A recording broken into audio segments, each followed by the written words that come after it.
Hello everyone and welcome to today's preview briefing about the upcoming Orion flight test. During the test, Orion will travel on a two-orbit, 4.5-hour flight designed to stress many of the spacecraft's critical systems before Orion begins carrying humans on future missions.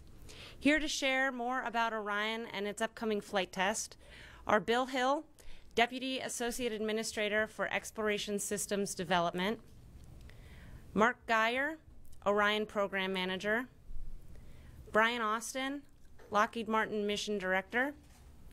Joining us from NASA's Johnson Space Center in Houston, Mike Serafin, Orion Flight Director. Back here at Kennedy Space Center, Jeremy Graber, Recovery Director, and Ron Fortson, United Launch Alliance Director of Mission Management. Those of you watching from afar today can ask questions using the hashtag AskNASA on social media. We'll start here with some opening remarks and then we'll take questions. With that, let's start with you, Bill. Good morning. 4 weeks from today, at about this time, we'll be about a half an hour from splashdown, hopefully, if we get off on time. Kind of wanted to start off by talking about last week's events with the orbital Antares launch failure and the Virgin Galactic Spaceship 2 incident. We just want to reiterate that space operations is hard, and they proved that last week. It was a tough week. It's a tough business we're in. Right now, between what we see for EFT-1, there really wasn't any related systems or things that we might want to go look at for failure investigation, but we believe that both will come back. They've got good teams. In the space business, we're one big family, and when somebody has a failure, we all feel it and we all rally behind them to make a return to flight, and we expect them to do that. EFT-1 is absolutely the biggest thing that this agency is going to do this year, and I may be partial because it's in my area, but I think it is absolutely the biggest thing we're going to do. We took a different approach with EFT-1. We're basically buying services from Lockheed Martin, and we've asked them to go procure the launch vehicle, which they did, and work through all that. They are responsible for the mission. It is truly a commercial endeavor. The launch and entry are both FAA licensed, with ULA having the license for the launch and Lockheed Martin for the entry. Our mission operations folks, and you'll hear from Mike Serafin, and our ground systems folks, Jeremy is working, are basically subcontractors to Lockheed Martin in both doing the mission ops and the flight ops, as well as the actual recovery. This is really our first step in our journey to Mars. We look forward to exploring, and in exploring, we look at it as basically a three-pronged approach with the International Space Station, commercial crew, and our exploration systems that we're developing as a triad of human spaceflight. The space station is a great platform for proving out technologies, and we're doing that, getting ready for Orion in the long run. And obviously we need commercial crew. So basically we need all three to be successful, and we're approaching it that way.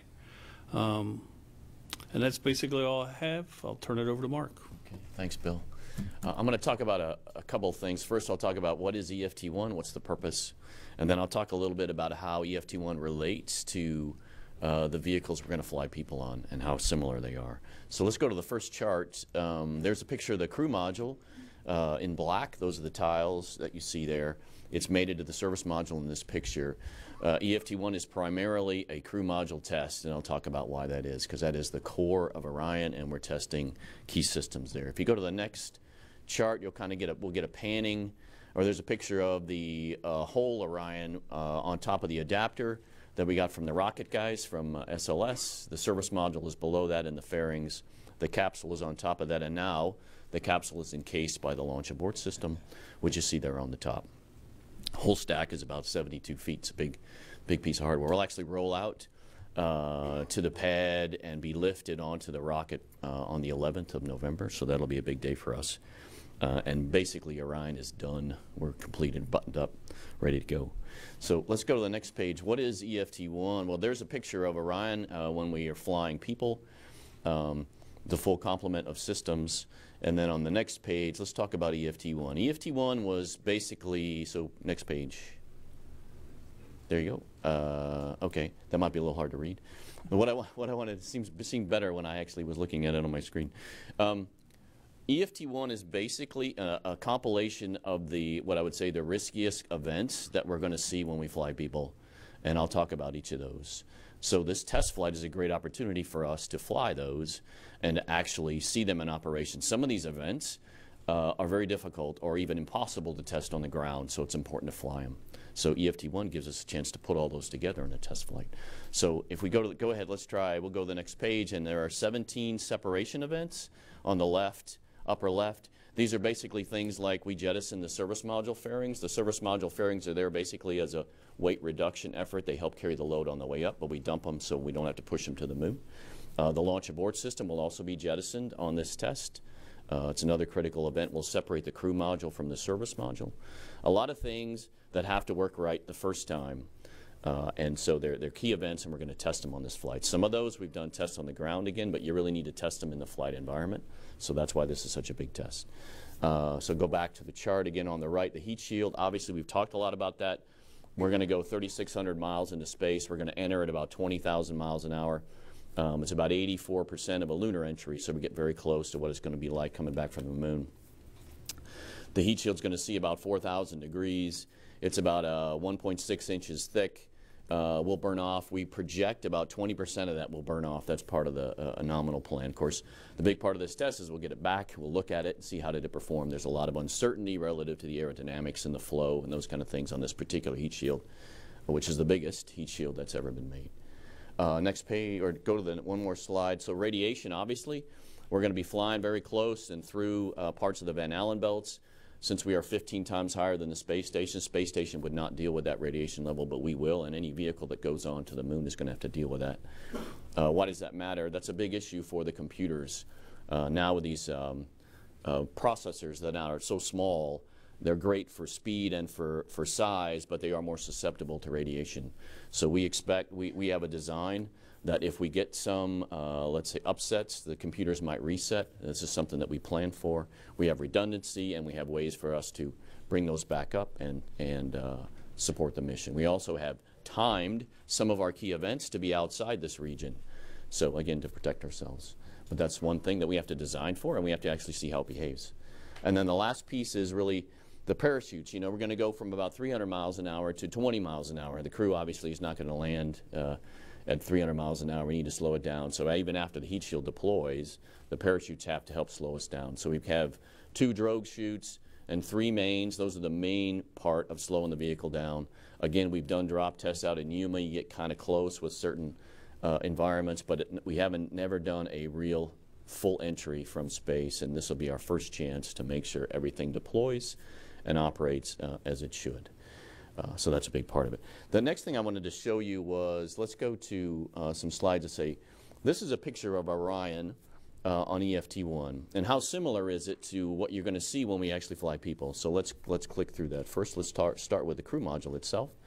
So we are flying a flight primary structure. So you could fly people in this primary structure. You could fly people with this heat shield, with the forward bay cover, and with these parachutes. What we found as we built EFT-1 and as we're flying it, we will find things that we decide to update. And for example, we found that they are part of the primary structure. After we built it, we found a way to actually make it lighter. And so while it is a flyable structure for people, we're actually going to lighten that structure. And the structure for the very next build, which is EM1, is already in manufacture in Southern California, and it's 25% lighter. So these are things you learn when you actually build a system, and you actually build a flight system that you're going to send into space. So let's go to the next page. The launch abort system, of course, on this flight, there's nobody on this element, so we don't have an abort motor, because we don't need to abort. There aren't people on board. But we do need the jettison motor, because the jettison motor actually pulls this cap off the top of the crew module. That has to happen successfully every flight. And so we'll test that on this flight. It's a flight structure. It's a real jettison motor. Next page. The service module is primarily structure, and we're testing how it behaves, the loads and environments that it will see. The back part of that service module now is actually going to be provided by ESA, so that'll actually be updated before EM1. But the front part, that ring, is very similar to what we'll fly when we fly people. And then the next chart is the adapter and the fairings. Those are flight-like, so we'll tweak those a little bit. And I expect we're going to learn a lot on this flight, too, on how they behave in the environment. So I just want to give you a sense for this is real hardware that we intend to fly people on, and we are flying it now in space, and we will update as needed for things we learn. So that's primarily all I had, so I'll pass it on to Brian. Thanks, Mark. As Rachel mentioned, I'll be leading our Orion mission management team for Lockheed Martin. I just want to say how proud I am and how proud Lockheed Martin is to be partnered with Mark and the NASA team in making this mission a reality. EFT-1 is a risk reduction flight. It's in a series of risk reduction flights in that campaign that will culminate in putting crew on the first flight in EM2. Some of the mission objectives, just a more detailed focus on those. Of course, Mark went across the gamut of what's crucial to the success of this vehicle and the success of the flight. We're going to focus on the critical separation events throughout ascent and deorbit from all the separations that we have and through the spacecraft separation. Of course, again, critical to that is the thermal protection system and demonstrating its performance in a high energy entry return similar to what we'd see coming back from deep space and beyond the moon. And then the landing and recovery systems and the operations of the recovery itself are critical to reducing the risks and getting us in a good posture to put crew on this vehicle.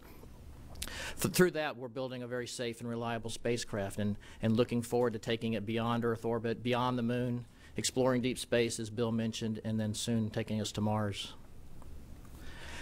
This flight, as a test flight, is extremely instrumented. We'll have development flight instrumentation throughout the vehicle, really focusing on the stresses and the temperatures that the vehicle is going to experience. We'll also have our operational instrumentation for the teams on the ground to monitor and respond to. And then, of course, we'll have imaging that we'll have an airborne imaging near the recovery zone, higher altitude aircraft, helicopters looking at the spacecraft and assisting in the recovery of the chutes and the other elements around the spacecraft. An event like this is significant, and through this significant event, it requires good teamwork. And again, I mentioned our partnership with NASA. Somewhat unique on this flight is NASA is asking for a service and providing the data back. But across the entire design of the Orion, it's been very evident how successful that teamwork's been. From the design, through the production, through the risk assessments, the contingency planning, and now into the mission execution, that teamwork has really been vital and is proving very productive and making us a very efficient and effective team. It's going to be evident as well in the mission itself. I'll talk a little bit about the mission execution. Throughout the operations teams, the engineering teams, and our mission management teams, we'll have both Lockheed Martin and NASA personnel in each of those blended teams working together. In Florida for the launch and the operations and checkout building, we'll have our engineering support team, and the launch operations team will be over there. We'll begin the activation of the spacecraft about 6 hours before launch. After we launch, that handover of that control and monitoring of the spacecraft goes to the flight operations team. Mike Serafin's the flight director in Houston in the MCC. And then, of course, the recovery team and Jeremy will be on the ship waiting to receive the spacecraft and bring it into the ship. Our mission management team, Mark, myself, and our other team of NASA and Lockheed folks will be on the Air Force side here at KSC in the Hangar AE in the Mission Director Center. We'll be following the activities of the countdown, following those activities of the launch vehicle, as well as during the flight. There to execute any discussions and potential waivers that we might have to come across for pre-launch, for launch commit criteria, as well as anything that might come up in flight. We've got flight rules, obviously, that describe how we're going to respond to any contingencies in the mission. But if we get outside of those boundaries, then our team will be available to evaluate the risk and make the decisions we need to continue to get this vehicle back to the ground. We're getting close. We're about inside of a month to launch. The final preparations are going on. Next week's going to be pretty exciting. We're rolling out of the LASF facility, rolling over to the ULA and getting stacked up on top of a rather large Delta IV Heavy rocket. In addition, next week we'll have our final mission rehearsal with the Orion team, a full mission rehearsal. That'll go from launch minus 6 hours, basically activation, all the way through the launch and the flight and into landing and the early part of the recovery. So a very long day, but very representative of what the team will experience December 4th. Just a little bit about the day of launch. Again, December 4th, our launch window is 2.5 hours, 2 hours 40 minutes to be more closely to the right time. We'll be launching early in the morning, 7:05, driven primarily for lighting on ascent, again, to get the imaging that we want to see so we can truly evaluate those ascent separation events, and then provide the most amount of lighting and day-lit opportunity for the recovery team to effect a recovery from the spacecraft. And just add to what Bill mentioned, you know, space flight is tough, and the environment of the leaving Earth and returning Earth is probably some of the toughest environment, most dynamic and time-critical environments that we see flying humans in space. This flight test and this campaign of flight tests are crucial to really understanding those environments of deep space as well, and making this vehicle the safest we possibly can, because we want to take the crew out and give them a home, give them a platform that'll handle them from a long time, their new home away from home, if you will. With that, I'll turn over to Jeremy. He can give you some more details on the recovery. I think we'll actually go to Mike Serafin at JSC. Sorry, Mike. Well, good morning. I'm Mike Serafin. I'm the lead flight director responsible for the flight operations for Orion's first flight test. I'll be supporting with a team of blended operators. They're all legacy shuttle operators that I've worked missions with before out of the Mission Control Center here in Houston. I wanted to provide a brief bit of insight to some of the mission preparations and the environment that we'll be supporting flight operations from. So if we could pull up the first slide. This shows what the blue flight control room looks like now. It was previously used by the International Space Station program from 1998 when the International Space Station first started flying through 2006 when the International Space Station team outgrew this room because the space station continued to grow in terms of systems, capability, and then also crew size. The operators here have all built and trained and tested all of the applications and software you see there. The room was completely renovated in the 2012-2013 timeframe, everything from new paint and carpet to consoles. The hardware and software is new, and it's all been tested and checked out. We've trained on it, and with our United Launch Alliance counterparts, the launch operations team led by Lockheed Martin out of the Cape, and then the recovery operations team on the recovery ship. We've exercised all those interfaces, and we're going to do our, as Brian said, our final mission dress rehearsal next week. So we are getting very close to flying. We're about 4 weeks out, and the team is ready, and we're ready to go fly Orion on this first flight test. All of the operators in the room, they're pretty standard to what you've seen for previous spacecraft. We have experts on electrical systems, common track systems, guidance and nav systems, as well as folks that monitor the navigation state and the trajectory on board the spacecraft, and then we'll also be assessing the weather at the splashdown zone. So we've got a good blended team of operators, and they're all experienced, and we're gonna check out Orion and monitor its health and status leading up to splashdown, and then if there are any things that the recovery team needs to deal with, we'll have insight to that via our telemeter data into Mission Control here in Houston. We'll relay that out to Jeremy Graber and the recovery team so that they understand the situation that they'll be getting themselves in. Otherwise, we'll just relay the splashdown location, and they'll know when and where to look to gather imagery at the splashdown time, as well as where to recover the Orion capsule. I do want to talk briefly about the mission trajectory and give you some insight as to how the mission is going to look from an Earth orbit point of view. Again, we're going to be launching out of Florida, Launch Complex 37 on the Air Force side. Perform 2 orbits. The second orbit will be a high Earth orbit, getting up to 3,600 statute miles above the Earth, or over 3,000 nautical miles. And on the entry side, we'll set up a high-speed reentry, and that'll test out the heat shield splashing down off the coast of Mexico near the tip of the Baja Peninsula. In terms of where we're going to fly over the Earth, our ground track, again, is a due east trajectory out of Florida. It'll take us out over the Atlantic Ocean, the southern tip of Africa, again over the Pacific Ocean, and then when we cross over Texas and on our second lap around the Earth, we'll do our orbit adjust burn, our second stage burn 2, setting up that high Earth orbit and entry interface leading to splashdown off the coast of Mexico. The upper stage and the service module will deorbit north of Hawaii. It'll be an uncontrolled reentry for the upper stage and the service module.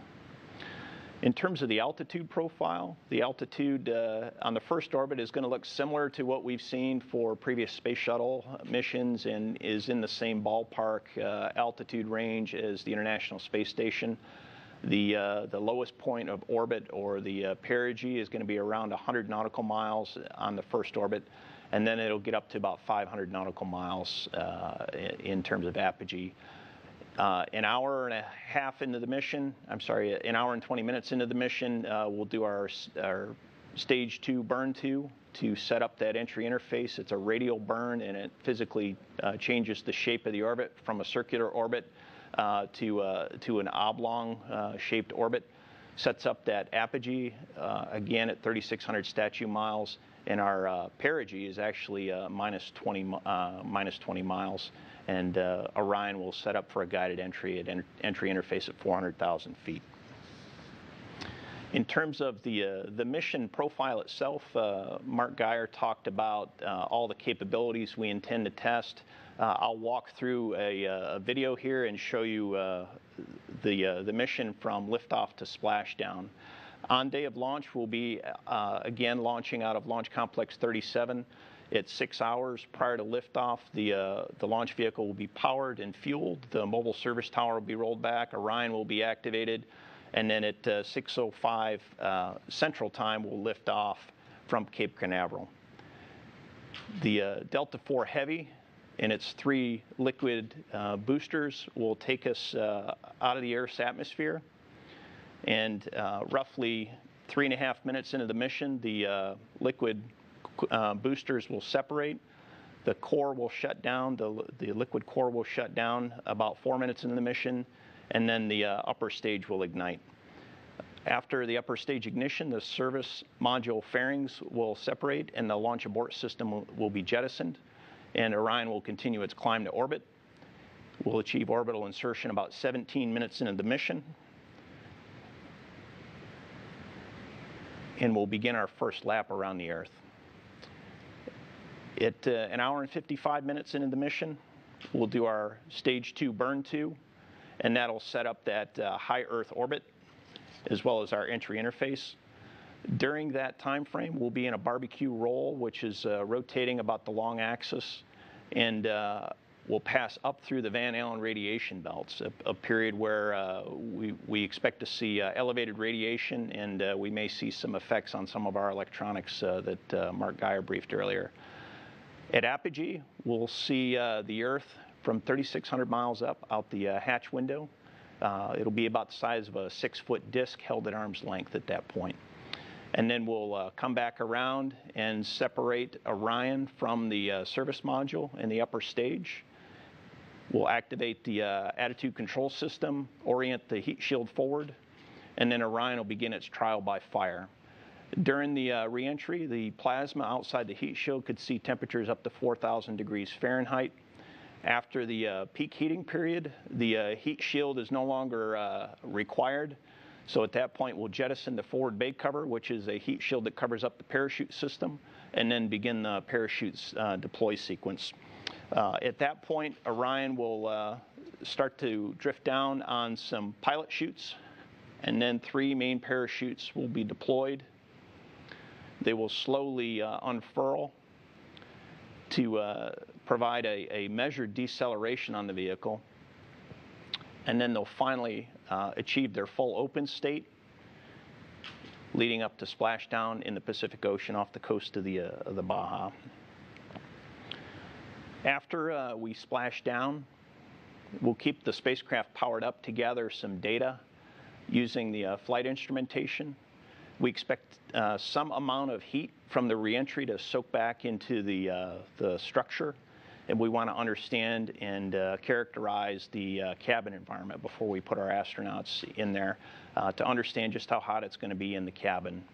The crew module uprighting system will inflate and, if necessary, upright the crew module leading up to the recovery operation. After we power down the spacecraft, I'll call Jeremy Graber on the recovery ship and let him know the health and status of the spacecraft.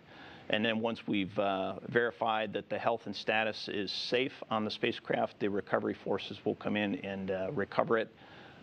Some small boats will be deployed, and then they'll begin a towing operation into the well deck of the recovery ship. This mission is significant in that it enables human spaceflight to deep space and to destinations that we have yet to have imagined.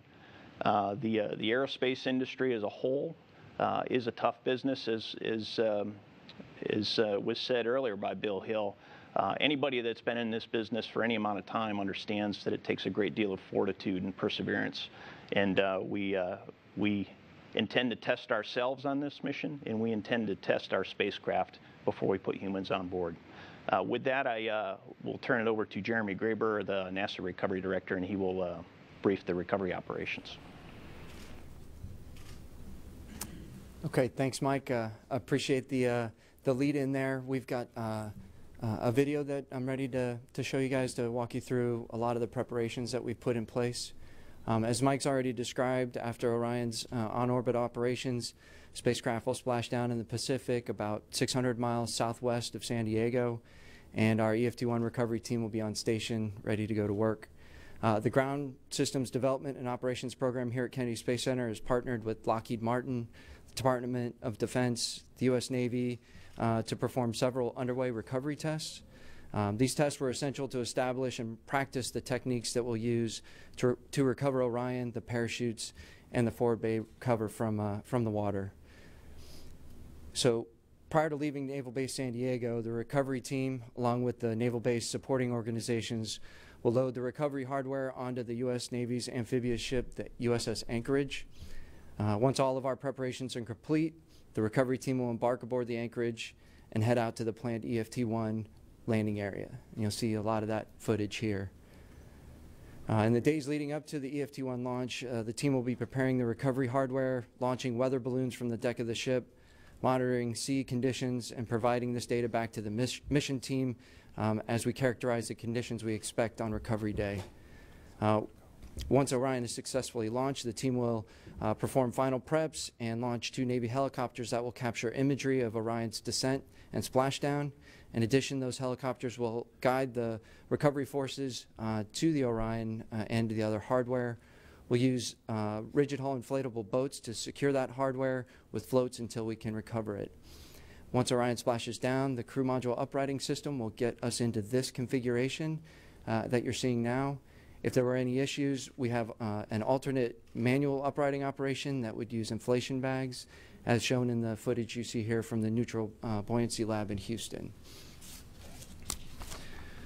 Once the mission team has powered down the spacecraft and handover from mission ops to recovery ops has occurred, we'll send in the U.S. Navy divers and Zodiac boats, and they'll check for any hazards. They'll attach a sea anchor to the crew module and a load distributing horse collar and tending lines to allow us to bring the crew module into the ship's well deck. The ship will be set down on rubber supports in the well deck, and it'll be secured in place and finally transferred and secured into the transportation cradle as we bring it back to Naval Base San Diego. In addition, we've got an alternate method for recovery in case there's a reason why we can't use the Anchorage well deck. At sea, we'll install a sling around Orion, and the stationary crane on the USNS Salvor will be used to lift the spacecraft onto the deck, and it'll be secured into the recovery cradle. It'll remain there for its trip back to Naval Base San Diego. We also have the option to tow the Orion spacecraft if there are reasons why we can't recover it onto the well deck or to the deck of the Salvor.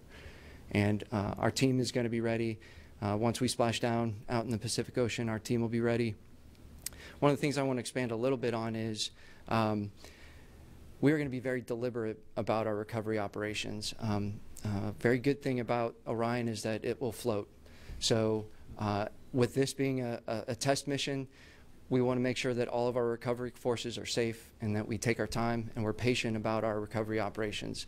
There are hazards that will remain on the vehicle, and Mike Serafin elaborated on the fact that he will be in communication with me on the ship. Any hazards that the flight team understands and can communicate to us, we'll pass on to the Navy divers who are going to be working the close proximity operations. We want to make sure that they're safe. If we have situations where we need to keep them away, we'll do that. The spacecraft will float. We'll find the right time to go execute our recovery operations and safely bring the Orion spacecraft either onto the Anchorage well deck or onto the Salvors aft deck. And our team has practiced these capabilities, and we're very confident that we're in the best position we possibly can be to recover Orion successfully and safely. And with that, I think I'll pass it over. Okay, thanks, Jeremy. I'm Ron Fortson, the Director of Mission Management for United Launch Alliance, and on behalf of the 3,600 employees and mission partners, we're really honored to be here at this point, just a month away from the Orion launch aboard the Delta IV Heavy launch vehicle. And we started about 3 years ago on this effort, working with Lockheed Martin to integrate their payload onto our launch vehicle.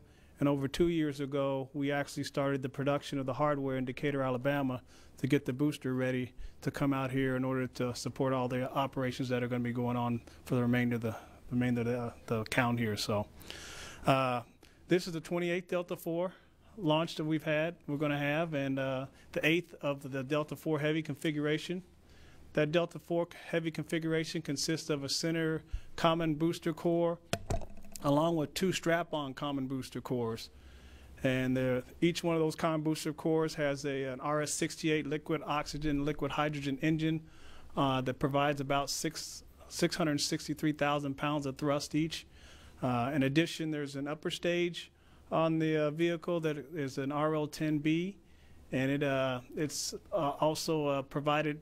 It, in a combination with the booster engines, are both produced by Aerojet Rocketdyne for us. So at this time, I wanted to show a video that shows some of the processing activities. You can see here, this is 2 of the common booster cores in the second stage on the Mariner. The Mariner is, ships the hardware from Decatur, Alabama. It comes in the wharf just south of here on the base. We then transport it over into our horizontal integration facility there. You can see where we do all the processing of that hardware. You can see in this image here shows the actual common booster cores being mated together, along with the second stage is being mated on top there. There's a launch mount unit there as it gets transported out to the pad. Once it gets out to the pad, we attach it to a fixed pad erector, which is underneath the rocket, and you can see there that essentially lifts the rocket up into position. That all was accomplished on the 1st of October to get it in that facility, and so since then we've been doing a lot of processing activity to get ready. We just successfully completed our wet dress rehearsal yesterday, where we basically took the vehicle through pretty much a launch countdown. We fully tanked it, operated all of our systems, and it was a good exercise, and everything is working great. So we're really in good shape moving forward. Have a few more activities to go. As was mentioned, we're going to be moving the Orion payload out on the 11th, and we're going to stack it on top of the rocket. We'll do some final integration testing along with some final closeouts of the launch vehicle, and then we'll be ready to go on December 4th. So we're really excited to be a partner in this Orion crew-rated spacecraft activity, and ULA has been maintaining our focus, our relentless focus on mission success. We know it's critical to deliver this payload on orbit successfully, and that's our primary job during this mission. So thanks again to all of you and our mission partners here for giving us this opportunity to be a part of this mission. I'll turn it back over to Rachel. Okay, thanks, Ron. We'll go ahead and take some questions here in the room first and then on the phone. As a reminder, if you're joining us on social media, you can send us your questions using the hashtag AskNASA. And if you would be kind enough to please state your name, affiliation, and to whom you're addressing your question. And we'll start with Marcia Dunn. Marcia Dunn, Associated Press. Two real quick questions and a longer one. I'm wondering, is there a cost associated with the mission from beginning to end? What is the main hazard that the recovery crew needs to be so careful with? And my third question for Mr. Geyer is, there's so much writing on this flight. I'm just wondering how the events of last week have maybe really, how that has added to the stress or tension level of all the people working on this mission. The cost we put together for this flight is about $370 million. That includes the rocket and includes the part of the vehicle that we're gonna throw away, like the service module panels and the LAS. We're going to reuse the capsule, so the capsule is part of our DDT&E, part of our design work, and we're actually going to fly it again. So that 370 is the rocket and the stuff we throw away and the operations personnel. So I'll let Jeremy answer the recovery, and then I'll talk about the other. Okay. As far as recovery goes, the environment in the open ocean is a hazardous environment in and of itself. So any of the additional hazards that potentially, nominally, the vehicle coming down should not pose any threats to the recovery forces. But again, it's a test flight, so there's systems that we're not 100% sure we know what condition they'll be in once we're splashed down. We have high confidence that they'll be in great shape, but we've prepared ourselves in case there are some issues. There's propellants on board, there's ammonia on board, so those types of things. We're also radiating for telemetry, so all those things are things we're very familiar with. They're common elements on all spacecraft. We're confident in our ability to manage those, and it's just making sure that if there are issues, we know what they are and we can pass those to the folks that are in close proximity to the vehicle. I think it's important to mention, too, that this particular flight, we're going to land in a region where we expect the sea state to be worse than when we're nominally going to land. Nominally, we'll land off the coast of San Diego. Now, because of this particular flight, we're going to land off the coast of Baja. December turns out to be a bad time in that region. So the wave heights are going to be higher than we would like for this kind of thing. There's going to be periods where that's the case. So what Jeremy's saying, we're going to look at that on the day of launch, and we may decide, well, the wave heights are higher than we want to send those guys on the boats in there. The thing's going to float anyway. It's not going anywhere. So we're going to take our time and do that right. So I just want to be clear on that. We believe that nominally we're going to have a safe operation. And the beauty about the well deck, which we're trying to make sure works well, is that we can pull the capsule in the well deck and the crew doesn't have to get out in the water. That's the beauty of this. But it turns out that getting it in the first place, if the seas are high, is a challenge, and that's what Jeremy's talking about. But the advantage of EFT-1, though, if we weren't flying EFT-1, we would have found this late, right? It was a beautiful idea until you actually go out there and start to string it up and try to figure it out. So we're going to take our time and do it right, because this is the one part of EFT-1 where we actually have people as part of the operation. So we're going to be careful. We got plenty of time. So I just want to clarify that. I would say all the folks that are involved in Orion, both the NASA folks and Lockheed people, ground ops, recognize already. We already recognize that space is hard. It takes a lot of energy to put people in space, and I mean force, to overcome the gravity well. We knew that already. We know we have challenges with that, but the whole idea of EFT-1 is to test those things, to learn about where the challenges are so we can minimize the risk when we actually put people on board. So I would say it just reminds us of the risks that we already understood. But we have not changed any of our plans. We did our flight test readiness review a couple of weeks ago. It was very thorough. Would have been thorough regardless of what happened a couple of weeks ago. And we have open work that we're closing as we always do, with our eyes wide open and making sure that we all understand the risks. So that's the way I would say it. Bill Horowitz, CBS News. For Mark or Bill, I guess, I'm a little fuzzy on roles and responsibilities in terms of who has the ultimate go, no-go, the different points in account where which team has the responsibility for saying proceed or don't proceed, just given the commercial nature of the contract. So I'm confused about that. And just to follow Marcia's question, if 370 is everything but the Orion capsule that you're going to reuse, is there anything we can get some sense of what's been spent on that piece of hardware up to this point, realizing you're going to use it again? Yeah, so I'll address that capsule itself is part of what we call design, development, test, and engineering. It's part of getting a design ready to fly people. So it is a fraction of the total to get to the first human flight. That full scope of cost is what we're working through this next few months, you might have heard something called a key decision point memo. SLS just put one out. You might remember that. We're in the process of formulating ours and getting that total number out to what it costs to full flight. So I don't break out the specific capsule as a part of that. But we will when we have that full cost EM2 and what it takes to get to the human flight, we'll broadcast that and we can talk about it then. A great question on roles. Bill said it very well. We've contracted this particular launch as a service. So we said, Lockheed, take the capsule that we built under DDT&E and the other systems and fly it, and I want this data. Here's the objectives I want to see. I want to see heat shield performance, blah, blah, blah, all these kind of things. So we give them a list. So they went out, contracted the rocket. They do the rocket integration. We're not in the middle of that. And they're in charge of the whole mission. So Brian, here's the mission manager from Lockheed. Again, in a sense, he subcontracted out MOD and subcontracted out ground ops to do those particular parts, but Lockheed's responsible for the integration. As far as the go, no-go calls, it's very clear. At the beginning, at launch countdown, it's all ULA, right? They're in charge of the whole counting down, making sure the rocket's ready to go. We, as a payload, will give them inputs as to whether there's an issue on our side, just like there would be any other ELV launch. So it's very consistent. Once we're in orbit, Mike Seraphin and his operations team is in charge, and they have a set of flight rules and procedures that we have all agreed to and signed off, just like it would be on a shuttle flight. Mike's in charge. If something goes outside those flight rules, it comes back to a mission management team, just like we do on the shuttle.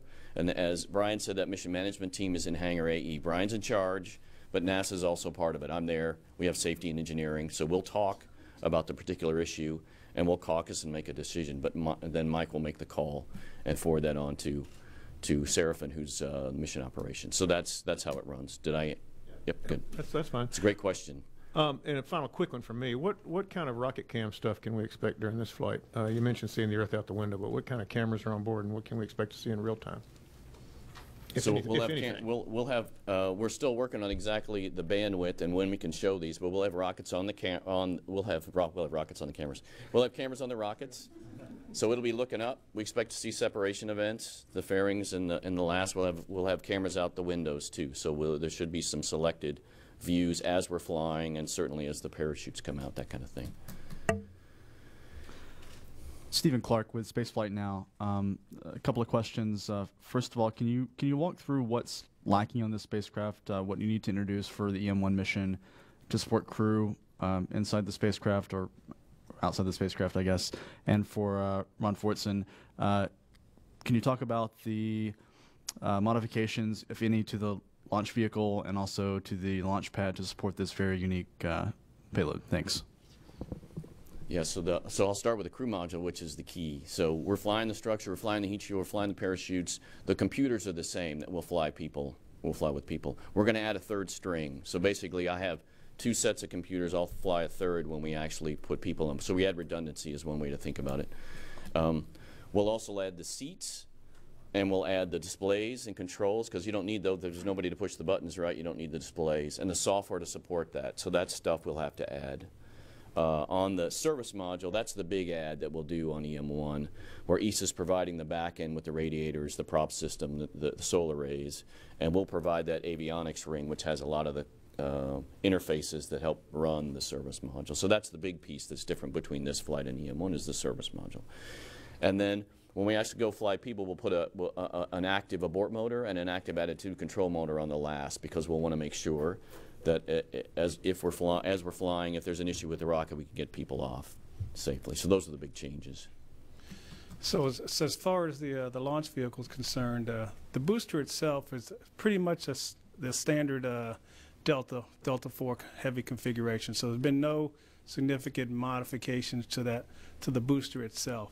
Now, as far as infrastructure, there were some changes that we had to make to accommodate the EFT-1 configuration with our swing arm. So we essentially had to remove our swing arm, which has a lot of the umbilicals connected to it that interface with the payload. We had to take that off and actually do some modifications to that swing arm so it could support the unique requirements of this mission. So we did that in August. We did all the repairs, did all the modifications we needed to, and put the swing arm back on. and did that all in August and did all the qualification testing on it. There was also some umbilical works we had to work, make some changes to accommodate the uniqueness of this mission, but primarily that was the major changes we had to do to support this mission. Okay. Jay Barbary with NBC News. There's been a lot talked about what the early missions will be, assuming this goes well. Could you address that? I understand we're going to do a figure eight around the moon, but the first real mission will be to dock with an asteroid placed at Lagrangian point number 2, which is about 38,000 miles, I think, beyond the moon. I'd like to know length of those missions. What are your keeping you now from radiation? How are you going to handle radiation? I understand a 9-day mission out there, and what will be the basic configuration of Orion as service module? I understand there's a habitat that with a laboratory on board, but you still have these things in flux, and you're working on them. So can you give us a little idea what the early missions will be like, and when will they be happening? Yeah, for EM-1, we're actually going to go into a distant retrograde orbit, very similar to what we use for the asteroid retrieval mission. It's different than L-2 in that it's goes around the moon, but it's in cislunar space. So we're going to do that for EM-1. EM-2, when we add crew, we haven't quite decided yet which way we're going.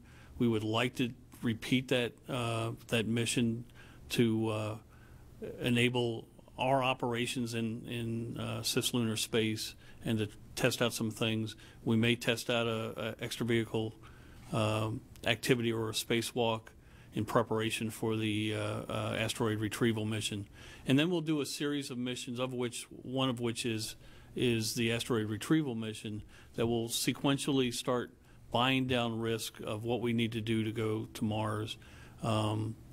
As you mentioned, at some point we're going to probably need a habitation module.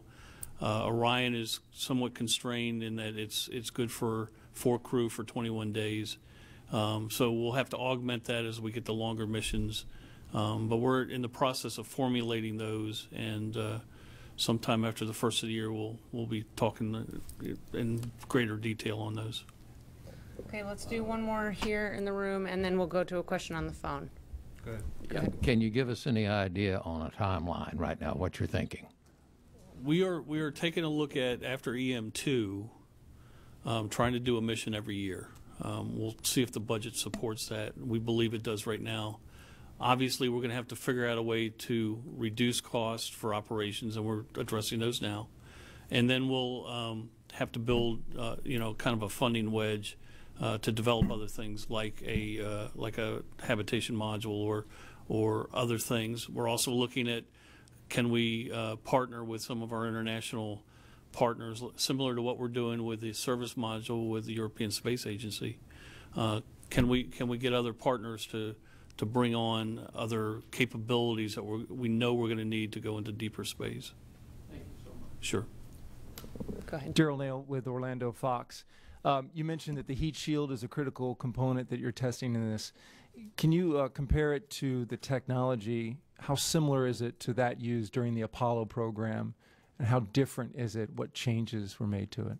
Yeah, great question. So first of all, the materials are different. Even though it's similar, there were some materials in the original 1960s version that were carcinogenic. So we had to change some of the materials that are in the makeup. That actually changes the performance a bit, and so we had to do testing and certify that material. The other big difference is the size. So Apollo's about 3.7 meters. We're 5 meters. That changes part of our entry. It also changes the aerodynamics and changes the material, the strength properties of the heat shield. So that's the big difference. So we used what made sense. We used the stuff that applied, and then we had to change some things. Okay, let's go to a question on the phone with Miriam Kramer from Space.com. Hi, thanks so much for taking my question. I am just curious, when are you potentially expecting to refly the capsule, and what kind of flight might that be? And also, what kind of wiggle room is there with the launch date? Can you fly on December 6th if need be, or December 4th, or how many days can you basically split before you kind of have to stand down? And thanks. Yeah, good. I'll let Brian address the launch date stuff. I'll tell you that for us, let's see. Our plan is to get the capsule back. We'll clean it up. It'll be used for what we call Ascent Abort 2. That's our acronym for our next launch abort test. You saw a nice picture of the launch abort system on top of the Orion. One of the most stressing cases in an abort case is when the rocket is going through the max dynamic pressure or transitioning to Mach 1. It's a very difficult region to be able to predict that we can actually control that launch abort system as we're flying. If it starts to tumble, it'll break up. So we have done a lot of wind tunnel tests, but we believe there's still enough uncertainty we need to fly it. So we'll take that capsule, we'll put a launch abort system on top of it, we'll put a Peacekeeper stage, which we get from the DoD basically for free, and we fire it, and it puts us in the right conditions, and then we launch, we activate the LAS and make sure that we can fly it. So it's a great test for us, and it's a great way to reuse this capsule, and it'll give us a lot of great data about how the abort system functions. As far as our launch dates and our opportunities, we're scheduled on the range for 3 days right now, December 4th, 5th, and 6th. Of course, the 4th is our primary day. If we have to fall off of those days for either a weather problem or either launch vehicle or spacecraft anomaly that we need to work, those will just be like those of you who are probably used to other shuttle flights. We'll take those day by day depending on what the severity of the problem is. If it's the weather, we'll try again the next day. In general, we've got the 3 days with the rest guidelines that we invoke both with ULA and with our team as well too. And we've got a healthy launch window of 2 hours, 39 minutes. It's possible we could try those first 2 days and then need to stand down on the third, or depending on the weather, and folks around here have seen how we do this sometimes. We'll try the first day, and depending on what the weather looks like the next day, invest our time to rest up and then try again on the 6th. If we move past those days, then it just becomes a negotiation and discussion with the range. There's I believe SpaceX and another launch comes up after that several days later. So it just depends on how the vehicle's postured and what its availability is. But generally, once we're on the range and it's a day-by-day type of delay, we'll generally slide and still maintain a launch posture throughout that time. And of course, we're coming up against the back end with Christmas and the other holiday times that might have us stand down. And we got another element to that in their scheduling, and that's the recovery ship that's sitting out there. Folks getting a nice tan, I guess, while they're waiting. But ultimately, we've got to take that into consideration, how long our delay is and whether that ship has to come back or the people need to get some servicing done on their provisioning as well too. So there's a number of facets, but generally it's going to be day by day. We've got 3 days on the range we're hoping to get off in those 3 days. Okay, we'll take another question on the phone, and then we'll take some from social media. On the phone, we have Jason Davis with the Planetarium Society. Hi, it's the Planetary Society. It sounds like you guys are really interested in getting images of Orion when it's under parachute coming back, and I assume that's for heat shield performance. So I just wanted to get a feel for how important it is to image the heat shield before it hits the water, and then how you'll characterize how well the heat shield performed. Is this just a visual observation to see how well it did, or will the sensor data also help you with that? Thanks. Okay. Yeah, there's a great question because there's a lot of things we're trying to do relative to the heat shield. First of all, though, it is one of the key things we're going to use with the helicopters that are on site are going to be filming the parachutes, forward bay cover, and those kind of things. So that is also a key objective for us, see how it behaves under the parachutes. We are going to have imaging, though, with some assets. There's a P3 that we're using that will actually thermal image the heat shield, give us some data, temperature data. We'll also, once it lands, we're going to take a lot of pictures of it, and the recovery guys know that that's one of our main objectives. So Jeremy's guys are going to be very careful as best we can with the heat shield so that we don't damage it on recovery, or because we're going to actually measure the erosion and where it eroded, and so then correlate that with our models. So that's a big deal. As you said, obviously we have a bunch of sensors on board. We get a lot measurements of temperatures, and we actually have a radiometer that'll measure through actually a piece of ruby. We'll be measuring the plasma out in space behind the heat shield, which is a key piece of data we haven't gotten before. So there's a lot of ways we'll be looking at the heat shield. And Mark, I can talk a little bit more about what we'll do from a recovery perspective. Once the Navy divers are given the go to approach the spacecraft, and they establish that it's safe, one of the first things they'll do is we'll do a subsurface dive to take high definition video and still imagery of the heat shield. And we'll verify that we've got very good imagery before we really start getting into the recovery operations. Prior to approaching, we will also be taking thermal imagery from a small boat from a distance. That's when the vehicle is still powered up and has essentially initially splashed down, and we'll be capturing thermal imagery from that aspect as well. So, and then we will be taking pictures and video of the spacecraft, focusing on the heat shield all the way through the entire recovery process. Once we've got it secured down in the well deck, once we rinse the vehicle, we'll take additional imagery, and we'll focus in on the very specific areas that wherever there are erosion events or any other items that are identified by the experts, we'll get very high definition imagery of each one of those. Okay, let's take a couple quick ones from social media, and then we'll go ahead and conclude. All right. So we're getting from social media, ask NASA, is Orion designed for sufficient radiation shielding for a round trip to Mars? So the Orion would be, you would use Orion at the beginning of the mission and toward the end, right? So as Bill said, it's really designed for those parts of the mission and to handle about 20 days in space. So to go to Mars, you'll need the other elements, the HAB module where we can have more exercise, the food and everything else, and the big propellant systems that'll actually push you there. So for those missions, those are the systems that will be working the radiation part. Our part just really needs to protect the crew toward at the beginning and at the end. But we know for 21-day missions, it's really not a crew issue. And for those missions we're going to do in cislunar space, the radiation is really a big driver for the computers. If we do have a solar flare issue, there is a way, we have a design where we can actually take the stowage items and give the crew like a safe haven area like they do on space stations. So that's our plan for when we're in Orion.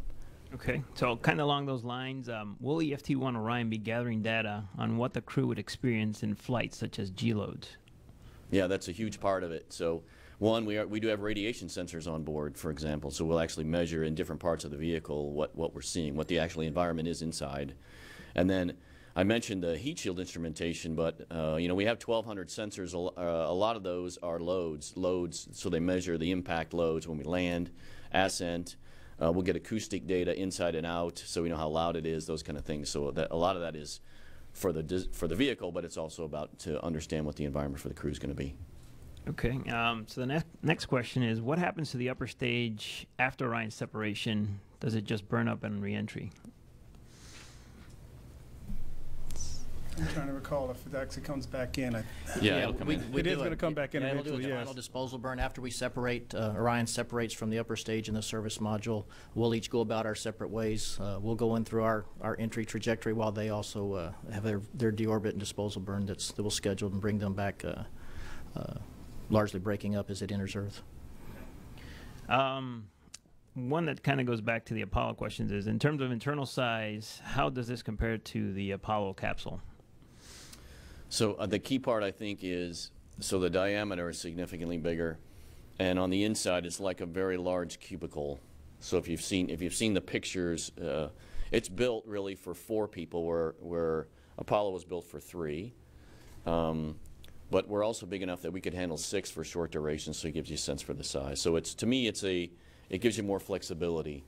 Wherever these destinations are, whether we're doing the asteroid or we're doing other missions, by carrying 4 people, think about it, you can do 2 EVAs, switching off EVAs, where before we really counting on 1 and then waiting. So it gives NASA a lot more flexibility in how we explore, is the way I would look at it. And I did want to clarify a little bit about the heat shield. One of the other big differences in Apollo is if you look at the sides of Orion, if you look at Apollo, it was AVCOAT all the way around, bottom and sides, which were very heavy.